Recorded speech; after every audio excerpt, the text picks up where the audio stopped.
Okay, so session 5 of the fundamental series is going to cover the hammer fist, the low punch and short combinations that you can practice.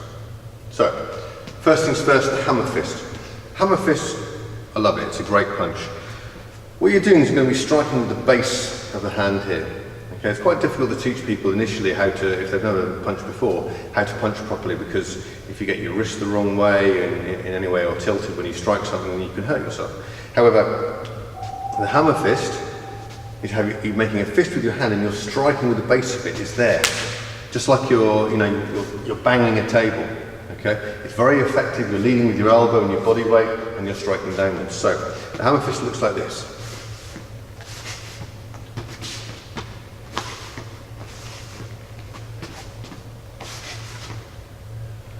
What you're doing, as you can see, is you're using your body weight to strike, but you're striking downwards with the base of the fist here. Now the targets, okay, the bridge of the nose and the collarbone, if your opponent is directly in front of you, but if they happen to be bent over, then you're striking to the back of the neck.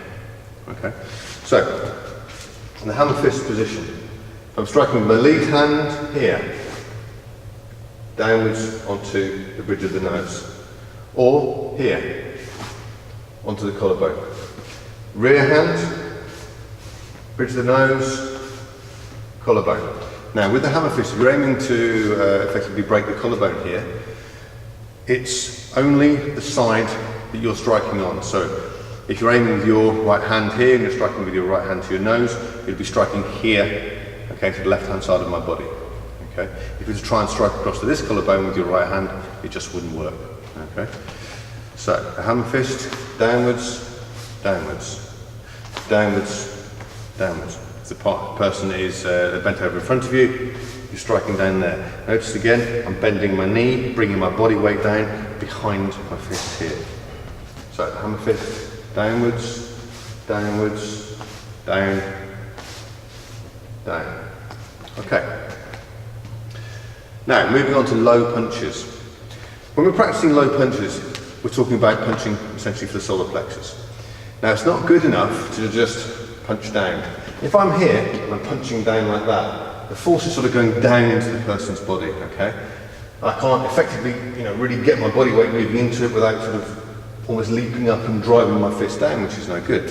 So what I need to be doing is to make sure that I'm punching as much like that as I possibly can. Obviously within Krav Maga we practice to apply all of our body weight to a punch. And we do that by rotating our body and striking forwards. So in exactly the same way, if we're aiming towards the solar plexus of our opponent, we're dropping down here and striking there, and striking there. Okay? In exactly the same way, we're rotating our hips, rotating our bodies, rotating on the ball of our rear foot. So I'm dropping down here and striking with my lead hand, dropping down here and striking with my rear hand. Now in exactly the same way, if you notice here when I'm punching there, or I'm punching there, my fist and my shoulder are along the same line. Now there's a direct line of force between my fist, my shoulder and my body. So that is how you apply the maximum force in a low punch, is to drop yourself down, and as you strike, your fist is in line with your shoulder. There, fist is in line with the shoulder. So when you're practicing this, you practice by coming down, striking with the left hand, striking with the right hand, and then down, left and right, to think about the rotation and coming up back into your good guard position. Okay? So from here, punching with the left, punching with the right, then dropping down, left, right, and coming back up to a good guard position. Okay, so finally, I want to now start practicing some short combinations. Okay? This is undoubtedly something you will have been doing in class, but it's a good idea to have a few basic things that you can practice. First things first, front kick and left-right combination. Front kick, left-right. When you're practicing, you must always try and vary the hand positions. Okay? So even if you're just doing the same combination, front kick, left and right, you're going to be doing front kick, left and right, but doing it with a mixture of a fist, a palm, or fingers. So it'll be here, front kick, palm, punch, front kick, punch, fingers, front kick, fingers, palm, and just practicing that, just getting used to the idea of changing the hand position at all times. So that's the first combination, front kick, left, and then right hand. Now what we're going to do is we're going to do lead punch, rear leg front kick. Okay. Now what's important to notice here is the weight position. Initially when I started, on the first combination, I got my balance, got my good card position, I plant my rear heel, strike up with my lead foot. As my lead foot strikes the floor, my rear hand comes out, my lead hand comes out, and then my rear hand follows.